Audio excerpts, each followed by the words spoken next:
Hello, magandang hapon sa inyong lahat. Ibang content natin ngayon, yung kay Arnold Clavio. Alam niyo nangyari kay Arnold Clavio, yung na-stroke daw, nagka-hemorrhagic stroke. Basahin nga natin yung detail nung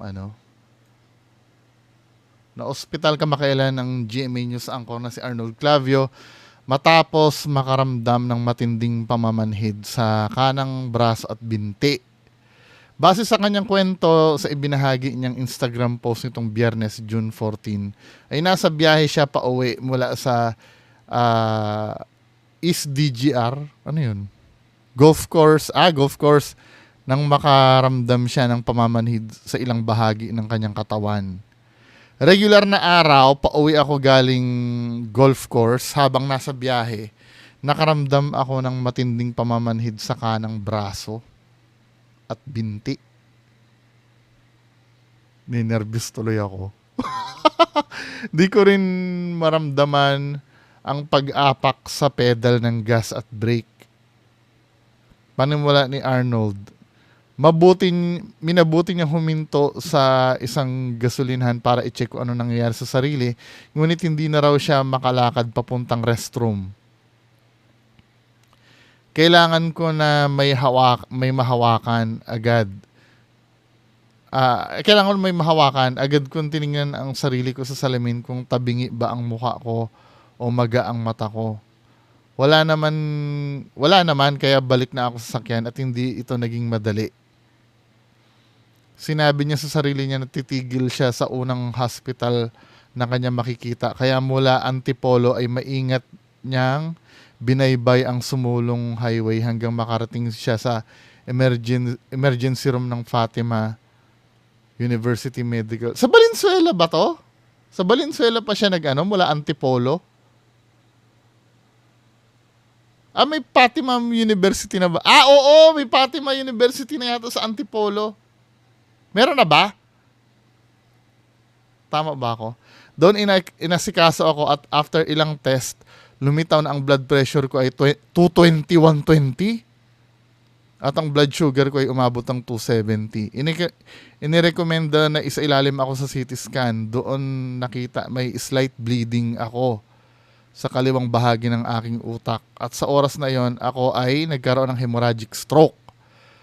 At para mas lalong maobserbahan ang lagay ni Arnold ay agad siyang inilipat sa St. Luke's Hospital kung saan inasikaso siya ng brain attack team ng hospital. Dinala rin siya sa acute stroke unit ng hospital para mabantayan ang blood pressure at sugar niya.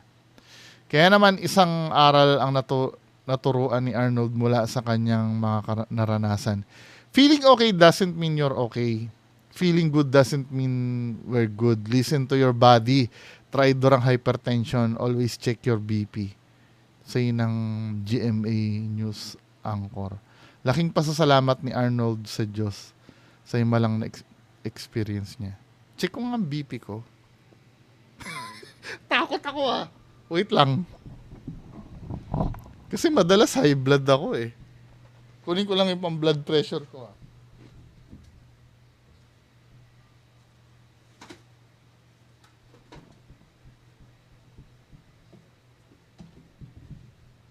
Kaya yan dapat ang babantayan nyo eh.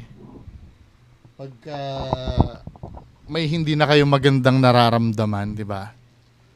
Bili kayo nito, mura lang yata ito, 500 lang yata ito min eh. Ang tutak nitong sa akin, Indoplus. Check nga tayo.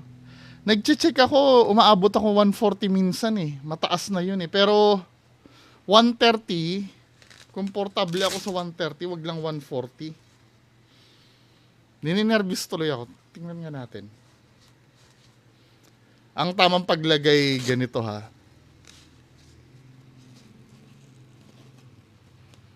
Napa-blood pressure ako nang wala sa bantayan ng blood pressure. Tingnan natin kung ilan yung nyo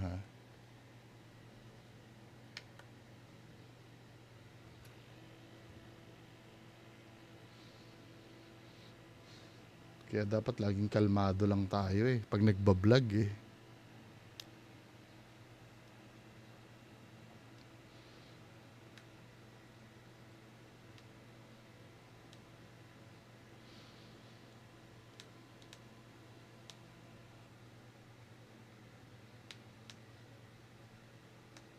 Kasi yung 220, ang lakas nun.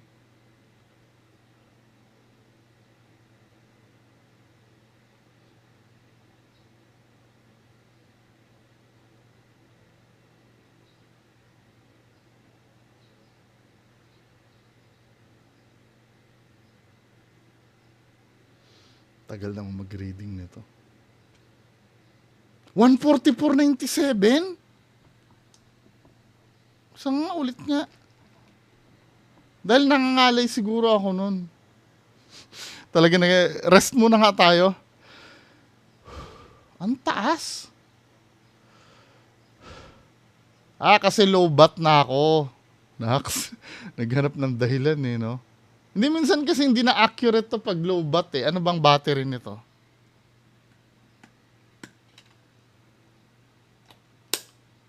Double A. Relax. Isa nga. Isa pa. Dapat naka, ano tayo, straight body.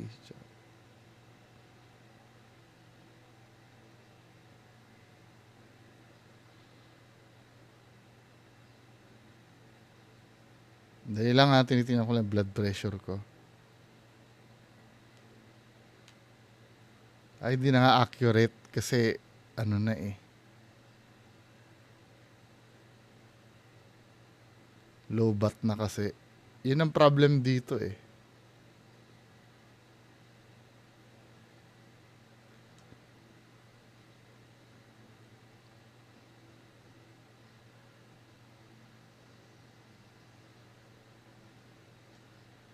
Tama, bumalik na siya sa normal. 120/90 na. Nervous ako dun ah. Dapat pag mag-check pala kayo ng blood pressure, nakaganyan. Ano yung katawan nyo? Ninervous ako doon. 140, ano. Anyway, pagpatuloy natin to. Tingnan nga natin yung sasabihin ng ano, ng expert, no? Yung doktor. Ito may vlog si Doc Alvin. Tingnan nga natin para matuto tayo. Ano ba yung dapat anuhin. I think emergency room, no? Si Idol Igan. Etong puti na to na nasa kaliwang parte ng brain. Pag durugo po yan. Dugo po yan sa loob ng brain. Pero kung napakalaki and naiipit na po yung brain, medyo napakalit ng chance na tumagal pa po yung survival. So meron pong post si Idol Igan sa Instagram na kung saan kinuwento niya na namanhid or nanghina yung parte ng katawan niya at nakita sa kanyang utak na merong maliit na pagdurugo. Panoorin natin yung video. June 11. Basta pag sobrang sakit ng ulo, sobrang yung nahihilo ka, check agad ng BP ha. Check nyo. Pag yan ay 180 pataas. Sa bagay, yung iba, 160, kailangan mag-emergency room ka na eh. Pero naalala ko dati noon, nung time ko sa hospital, 180 pataas pang emergency room na eh. Yung 160, 170 yata, paki-update ako doon sa mga bagong ngayon. Manageable pa ba yon? Kasi nung panahon ko nang nag-work ako sa hospital noon, 190 pataas emergency room eh. 10 ng gabi. So, kita natin dito, no, nasa, I think, emergency room, no, si Idol Igan. And ito nakakabit sa kanyang daliri. Ang tawag po dyan ay pulse oximeter, para malaman kung oxygen kamusta yung saturation. oxygen niya sa dugo and kamusta yung pulso niya. Okay, meron tayong nurse na siguro kakabitan or kukunan ng sample ng dugo. Of course, SOP naman yan sa mga na-admit or na dinadala sa emergency room para malaman kung kamusta yung mga blood chemistry nyo. By the way, may naalala po ako sa mga ako dyan sa TikTok na kung saan nagtataka. May license yun eh, yung IV. Hindi ako kumuha nun eh. Kasi ayoko kasi, yung may tusok-tusok, ayoko kasi nun. Kahit nga magturok ng basta may mga dugo, ayoko nun. Kaya nga, hindi ako nag-nurse talaga eh. siya kung bakit yung mga nurses or mga doctors kapag mag-inject or kukuha ng dugo, di ba, ang usapan nila, after 3 seconds dun niya itutusok yung karayom. Pero yung iba daw, nauuna. 2 seconds pa lang or first second pa lang tinutusok na. Ginagawa po kasi yun para hindi nyo i-anticipate yung pain pagkapatong nung 3rd seconds. Di ba, kunyari, usapan nyo, 3 seconds itutusok ko inaabangan mo. Ang tendency nun, mas masakit sa pasyente. Sabi sa ngayon ko lang nalaman yun Yung, ang sabi niya, di ba, at a count of 3, itutusok ko na po 2 seconds pa lang tinusok na agad. Panglansi lang pala sa pasyente. Bagong technique yun hindi ko na abutan yun O nga naman, nagigets nyo, pag nagbilang daw ng 3, saka daw itutusok yung, yung swero o yung panturok. Pero, 1 second pa lang or 2 seconds pa lang, tinutusok na. Para hindi mo daw abangan yung tutusok. Mas masakit daw kasi pag inabangan mo Galing di ba? Arnold Clavio, ito ay nangyari sa St. Luke's Hospital. Isang regular na araw daw, tapos nag-golf siya sa may East Ridge, I think sa Rizal to. Tapos bigla siya nakaramdam ng... East Ridge! East Ridge pala. Kasi naman yung type kasi doon sa tingnan natin yung type dun. Hindi, kailangan i-depends ako sa sarili ko. Sana ba yun? Ano yung type naman kasi dito? Ano mo bang Eastridge yan? Diba? Ang layo naman sa Eastridge yung yung typo ng ng bandera. Diba? Eastridge pala. Talagang Okay, continue. Sa kanang braso at binte. Tapos di na rin siya makaramdam ng pag-apak dun sa sasakyan niya, sa gas ng sasakyan niya. Tapos huminto daw siya sa isang gas station para mag-restroom, kaso hindi siya makalakad, kailangan niya may mahawakan. Chinek din daw niya yung mukha niya kung merong tumatabingi or namamaga yung mata, pero hindi naman daw. Again, kapag nagkaka-stroke po kasi, isa yan sa mga senyales ng stroke kapag tumatabingi yung mukha. Minsan nangingiwi, or minsan naglalaway, or minsan nabubulol sa pagsasalita. Hemorrhage po, brain hemorrhage. Ito po, Yan. yung white po na lumalabas. Ito po. Nag-undergo ng CT scan si Idol Igan and Pero maliit lang. Talagang ito yung CT scan. Yan. So, kung makikita natin, ito yung CT scan. Yan po yung brain or utak ng tao. Yan. Tapos, ito pong puti sa labas. Bungo po yan. Kulay puti yan sa CT scan. Itong puti na to, na nasa kaliwang parte ng brain ni Idol Igan, pero nasa kanang parte siya ng screen, Pero kaliwang parte po yan ng brain ng pasyente. Pag durugo po yan sa loob ng brain. Hindi po yan normal kasi kung titingnan nyo itong kabila, yung kanyang, kumbaga, counterpart sa kabilang side, walang ganun. Very evident na dapat walang ganyang kulay puti dyan. Isa sa mga nagsisignify ng puti sa CT scan ay blood or dugo. Kasi hindi po normal yung yung sa kabila po wala. Tama, hindi yan normal. Sa kabila, wala. Tama, parehas kami sinabi ni Doc. Dahil And kung mapansin nyo, papantayin, itong dalawang block na to, na parang ganyan. Parang bini, Pero nakaganyan, yung black na po yan, ang tawag dyan, ventricles. Mga po yan, mga kanal or mga daluyan sa loob ng brain. So may mga daluyan tayo dyan. Dyan po nakalagay or dyan dumadaloy yung CSF. Cerebrospinal fluid. Spinal fluid. Ang function po nun sa brain para maproteksyonan yung ating brain. Para hindi siya masyadong maalog and para magkaroon ng nutrients yung brain natin. Actually, itong pagdurugo ni Idol Igan, hindi ko masabing onte, hindi ko rin masabing masyadong marami kasi common yung gantong amount sa mga nakikita kong pasyente. Although meron talaga mas marami. Talagang kumakalat dito sa block, dito sa ventricles, pumapasok dyan yung pagdurugo. Pwede yun mangyari. Kapag ganun, medyo severe na talaga, sobrang dami. Itong kay Idol Igan, meron din kasing mga mas onting pagdurugo pa. Talagang tuldok lang. Pero yung sa kanya, medyo, kumbaga, hindi marami, hindi onte. Nasa average yung amount. Maagapan lang yan. Kaya naman po. Kaya naman. Well, kapag ganito yung amount ng pagdurugo, nakakapag-determine talaga kung kaya ba yan ng gamutan or dapat ng operahan, buksan yung brain para tanggalin yung pagdurugo. Ang nakakaalam nun, yung mga neurologist. So, sila po yung mga eksperto dyan. Sila yung nagde-determine na, okay, i-treat natin, bigyan lang muna natin ng gamot yung pasyente, padaanin natin sa ugat, or i-refer na natin sa mga surgeon para operahan, buksan, and tanggalin. Talagang physically tatanggalin yung pagdurugo sa brain. Sabi rin sa post ni Idol Igan, sabi ko, tumitigil ako sa unang ospital na makikita ko. Very good. Kapag meron tayong nararamdaman na kakaiba, ito, panghihina ng katawan, pamamanhid, talagang hindi na siya makapag-function ng maganda or hindi na siya makapag-function well, dapat talaga dumaan na or pumunta na agad sa pinakamalapit na ospital para makita po kayo ng doktor. Para mapigilan po yung pag-worsen kung meron man kayong stroke or pagdurugo sa utak, mapigilan yung pag-worsen or pag-progress ng pagdurugo. Very important po kasi yung timing. Sabihin natin ilang segundo lang or ilang minuto lang ang nakalipas na hindi ka Yan, baka matalakay kung yung blood pressure na pang emergency na.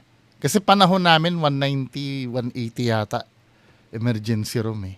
punta sa ospital, pwede pong maging irreversible or pwedeng maging hindi na mabalik sa normal yung ating brain. Tapos ayun, yung BP daw niya dito 220/120. Napakataas po niyan. Kapag ganyan ang BP ng aking pasyente, talagang kumbaga ay nakakagulat kasi mataas po yan, pwede po talaga yan mag-cause ng pagdurugo sa utak. And ang blood sugar ni Idol Igan ay 270. So I think diabetic din siya. No? Kapag po kasi mataas ang ating BP, kunyari hypertensive tayo, na-diagnose, binibigyan tayo ng gamot. Kaso nakakalimutan natin uminom ng maintenance or minsan hindi sumusunod sa payo ng doktor, tumataas yan. And kapag mataas po ang BP, pwede yan mag-cause ng pagputok ng mga ugat, mga malilit na ugat.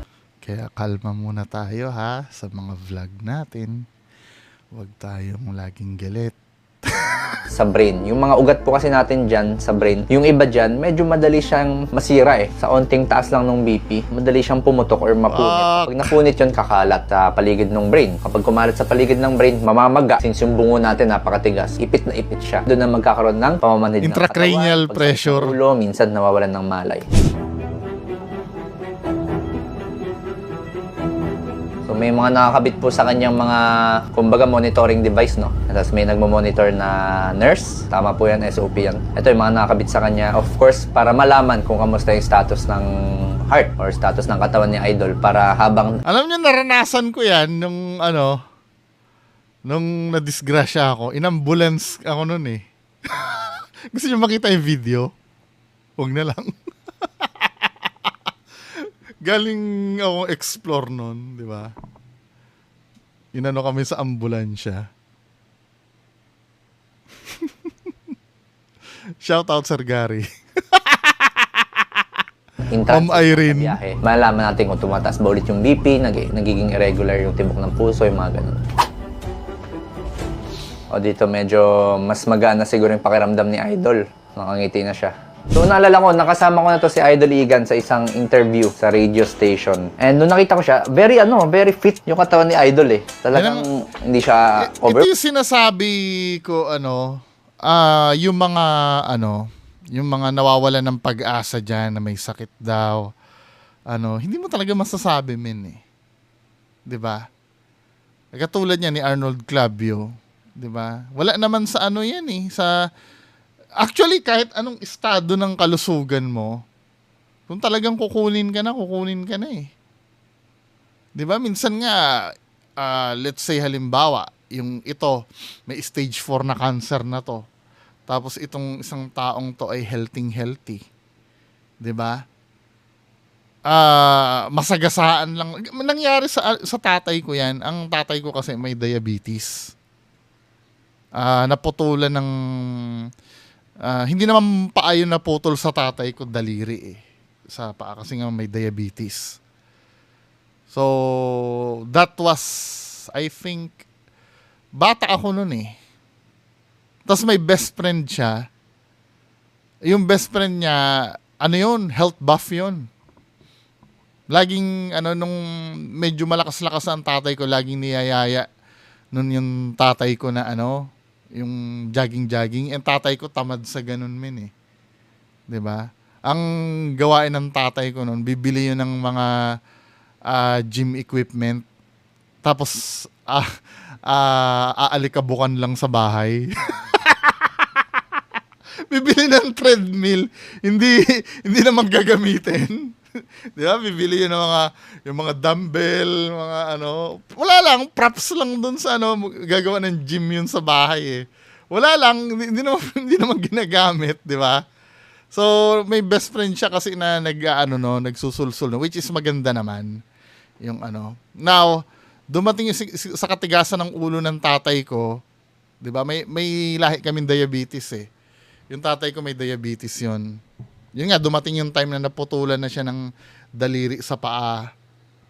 'Di ba? Yung hindi na maganda yung nararamdaman niya, marami nang gumugulo sa isip niya. Naaluminigan ko silang dalawa na nag-uusap. 'Di ba? Bata pa ako noon eh. So parang ang nangyari, sabi niya doon sa best friend niya, pare, just in case na may mangyari sa akin, ikaw nang bahala doon sa mga anak ko. Yung isang anak ko na bunso. Ako yon, maliit pa daw ako, 'di ba? Mag-aaral pa ako ng college, etc., etc. Naririnig ko yon. Habang naglalaro ako noon, hinahabilin niya dun sa best friend niya. After a week yata or a month or ano, yung healthy na kaibigan niya nauna pa sa kanya. Kasi nasagasaan yata or basta na ano ng disgrasya. Ninong ko yun eh. Doon ako, yung tatay ko nabuhay pa ng 10 taon pa. So just imagine mga kababayan ko, hindi mo talaga masasabi eh. 'Di ba? Huwag mo ipagmamalaki na ikaw ay healthy, itong isang to ay may cancer, ano. 'Di ba? Kaya yung mga nawawalan ng pag-asa diyan na ano, lahat tayo hindi natin alam kung ano mangyayari kinabukasan. 'Di ba? Hindi natin alam. Ako nga, hindi ko nga alam na madidisgrasya ako eh. Buti nga ngayon, at least kahit pa paano, nakaka-recover na ako eh. 'Di ba? Hindi natin alam kung anong kahihinatnan natin sa mga susunod na araw. Maraming factor na pwedeng mangyari sa atin. Well, mas maganda din naman na nag-iingat ka sa health mo. Kaya lang mahirap kasi iyan eh. No? Hindi, ito yung sinasabi ko na ano eh, na alam na natin kung ano yung tama. 'Di ba? Alam na natin yung tama. Ano ba yung mga tama? Mag-exercise tayo araw-araw. Number 2, kumain tayo ng gulay. Ano pa ba yung mga tamang gawain? Maging mabuti tayo sa kapwa. 'Di ba? Pero at the end of the day, ano yan eh, kailangan mo talagang pagtrabahuhan para ma-achieve to mga bagay na to eh. 'Di ba? Kahit na alam natin kung ano yung dapat nating gawin, mahirap talaga mag-exercise. Lalo na halimbawa, masarap ang panahon, 'di ba? Matutulog ka ng walang matutulog ka ng umuulan. Kinabukasan na supposed to be magja-jogging ka. Or sa madaling araw na malamig, na masarap matulog, hindi mo na hindi mo magagawa yun eh. Tapos yung kumain ng gulay, paano kung naimbitahan ka sa handaan, di ba? Tapos ang sasarap nung pagkain na makikita mo doon. Di ba? Kahit nga halimbawa, mag-grocery ka na nga lang, mapadaan ka man lang. Ako nga, pag nag-SM, ayokong dumaan doon sa snack section ng ng SM eh. Kasi napapabili ako ng Pringles doon min eh. 'Di ba? Hindi mahirap talaga. Yung malayo pa lang kinakawayan ka na ng Pringles. 'Di ba? Hindi siya madali. 'Di ba? Kaya kailangan talagang magtiyaga. 'Di ba? Overweight, di siya mataba tingnan. Very healthy yung katawan niya. Talagang tindig na tindig. Di mo mapagkakamalang high blood or diabetic. Ang ibig ko pong iparating, kahit na healthy kasi yung itsura ng isang tao, sabi natin, ay, ang ganda ng katawan, pero meron siyang high blood tsaka diabetes, dapat po nababantayan pa rin yung kanyang BP. Correct. Diyan po papasok yung importance na Hindi ko naintindihan, may mga matitigas ang ulo na ayaw magpa-blood pressure. Na yun ang importanteng monitoring talaga sa lahat. Yan dapat ang number 1, blood pressure eh. Pangalawa, blood sugar. Yan ang Pangatlo, yung oxygen saturation. Bumili nga kayo nun. Yung parang, yung iniipit sa daliri. Ito importante to eh. 'Di ba? Anong tawag doon? Pulse oximeter. Bili kayo nito. Mura lang naman to eh. Lalo na nung panahon na uso ang COVID nun, yung pagmamonitor ng oxygen saturation, kapag 95 pababa, ano na yun? Pang emergency room na yun. Yung nararamdaman mo. Pagka 95 pataas, okay pa. 94 pababa. Pang ibig sabihin may problem ka na nun. It's either, pero normal lang ng 95 to 90 kung may hika ka or basta may respiratory, na-diagnose ka na may respiratory problem. Pero pinaka-critical, 89 pababa. 'Di ba? Kasi 84 pababa, magsi-shutdown na yung mga organs mo nun eh. Sobrang baba na nun eh. Bili kayo nito, mura lang to. Isabay nyo sa pang-blood pressure nyo. Kasi pwede rin kasi maging cause, kaya mababa ang oxygen saturation nyo, may blood problem ka or sa heart. Pagpatuloy natin si Doc. Ang pagmomonitor ng BP sa bahay. Yung iba po kasi medyo nakakalimutan pagmomonitor ng BP. Dapat po talaga regular yan. Kahit nagtitake tayo ng ating mga maintenance, dapat check natin siya everyday kung tumataas or bumababa. Kasi anytime na biglang tumaas yan, sabi natin nanggaling sa party, napakain ng marami, nagkaroon ng emotional changes yung pasyente, may nabalitang nakakalungkot or nakakagalit, o kaya naman sobrang init ng panahon, biglang tumaas. Pwede po mag-cause yung mga gantong pagdurugo sa utak. Minsan naman pagbabara ng ugat sa utak. So maganda, mag-monitor tayo every day, kahit morning or every night, para nababantayan natin kung pataas ba yung trend ng BP. Kasi kapag pataas po yan, baka kailangan i-adjust yung gamot na binibigay ng doktor. Yan, sabi rin ni Idol, ang aral daw dito, feeling okay does not mean you are okay. Feeling good does not mean we are good. Listen to your body. Tridor ang hypertension. Always check your BP, okay? Sa mga followers ko po or sa mga subscribers ko na talagang diagnosed with hypertension, mas maganda, everyday talaga, mag-monitor tayo ng ating BP. Meron naman yung mga automated na pipindutin mo lang, siya na yung mag-BP sa sarili mo. Pwede rin naman yun, wala pong pinagkaiba yun sa mga manual. Pag manual, yung pinipisa pa, okay lang rin yun. Kung merong marunong sa bahay. Hindi po sapat yung pag may nakita tayong doktor or nurse, tsaka lang tayo magpapa-BP. Dok, pa-BP naman, or nurse, pa-BP naman. O iba kasi ganun, kapag nakita lang ng doktor or kapag napapapunta lang sa ospital. Maganda na gawin natin yung responsibility natin sa sarili natin na i-monitor yung sarili nating katawan. So again, hemorrhagic stroke po, yung nangyari kay Idol Igan. Left-sided, so left na parte ng brain yung nagkaroon sa kanya. So ang manghihinang parte Right, no? Baliktad eh. Pagka left ang may problem sa'yo, right ng katawan mo yung affected. Pag right naman, left ng katawan mo yung affected. ng katawan is yung kabila, yung kanan. Again, ang mga risk factors po niyan, matagal ko na rin dinidiscuss to, sinasabi sa inyo. Unang-una dyan kapag uncontrolled, yung ating BP, hypertension na hindi nababantayan. Kapag tayo ay malakas manigarilyo, kapag yung diabetes natin or sugar natin ay hindi rin nababantayan. Kung may history sa family na nagkakaroon ng stroke, pwede rin po yan mamana or magkaroon kayo ng risk. And kung sa mga Check nga ako ng blood sugar ngayon. Ina, ninervous ako. Wait lang ha. Kukuha lang ako ng pang-test ng blood sugar.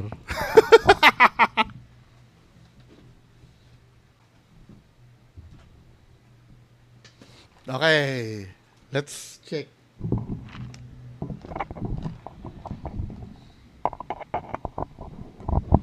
Alam ko mura lang naman to eh. Matagal ko na rin hindi nagagamit to. Ito, binili ko lang to para just in case na may maramdaman ako. May battery pa kaya to? Tingnan natin. Nervous ako.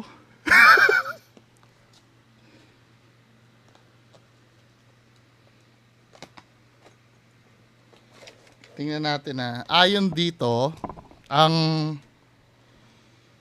makikita naman dito yung normal eh. Ito yung may chart dito. So, ang low blood, pagka ang reading niya ay 1.1 to 70. Ay no, 70. 20 to 70, ano yon? Low blood sugar. Ang normal 72 to 126. Ang borderline 128 to 180. Ang high 182 to 248. Ang dangerous na 250 to 600. Tingnan nga natin, men. Ngayon ulit ako. Dati puro normal ako eh. So tingnan natin ngayon Bagong-bago pa to eh. Bihira lang kasi magamit to.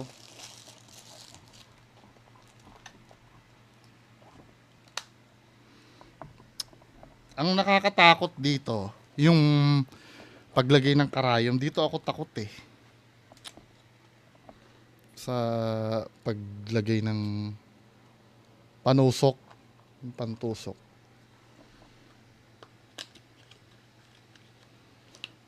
Tapos ito.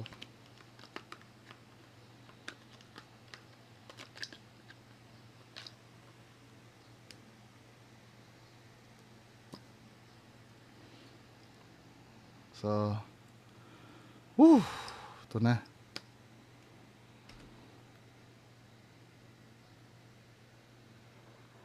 May strips po na nabibili, no?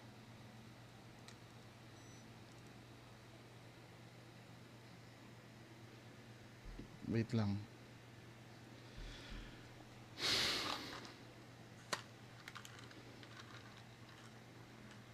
Pag mataas ang blood sugar ko, hindi na ako kakain.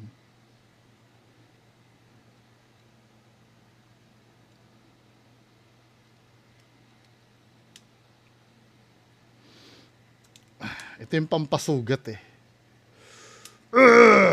Fuck. Ay, yung dugo. Tingnan natin. Ilan ang ano ko, blood sugar.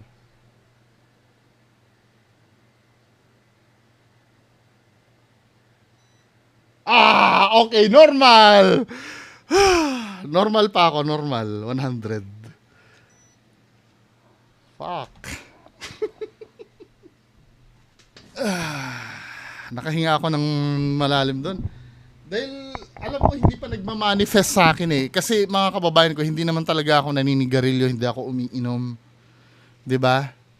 Sa bagay, bata pa naman ako. 21 years old pa lang naman ako eh.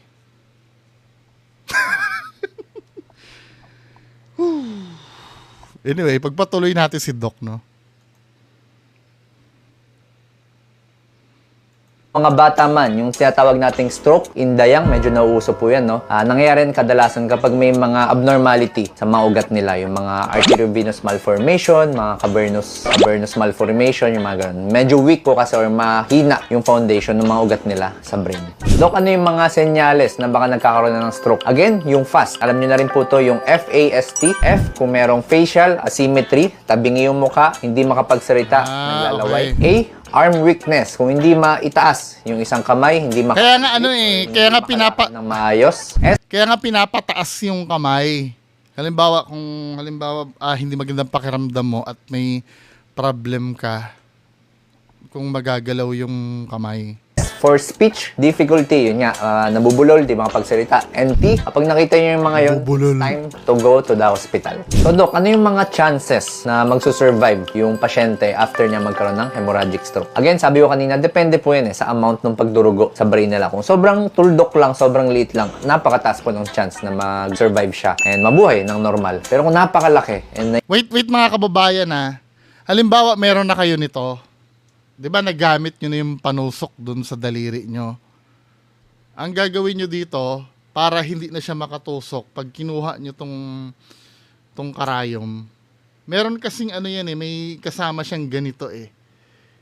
Itutusok nyo lang to bago nyo itapon. Yan o, itutusok nyo lang ng ganyan para hindi siya ano. Okay, continue tayo kay Doc.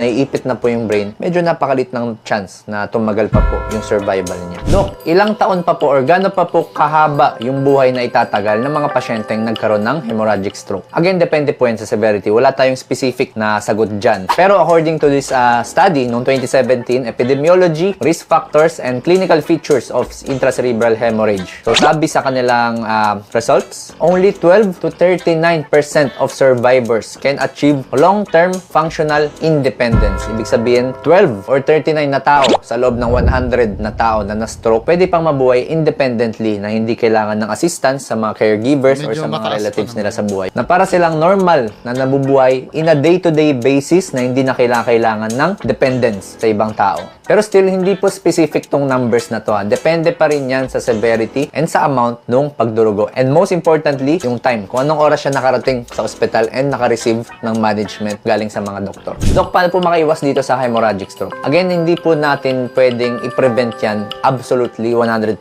Kasi nga, mayroong mga namamanan, weak yung kanilang ugat o sa mga bata yon. Yung iba naman talagang walang risk factors, biglang nagkakaroon. Pero may mga ways po tayo para ma-lessen yung chances na magkaroon tayo ng stroke. Unang-una dyan, dapat siyempre tigilan yung paninigarilyo. Number 1 risk factor. Number po. 1. Kapag kasi naninigarilyo tayo, pumapangit yung mga ugat natin sa katawan, humihina, mas madaling pumutok. Of course, dapat normal ang ating timbang. Huwag po tayo masyadong makakaroon ng overweight or obesity. Guilty. O huwag naman masyado ring underweight. Magkaroon ng regular physical activity para healthy ang puso, ang ating baga. Magkaroon ng balance na diet. Iwasan yung mga processed food. And of course, regular check-up sa mga doktor.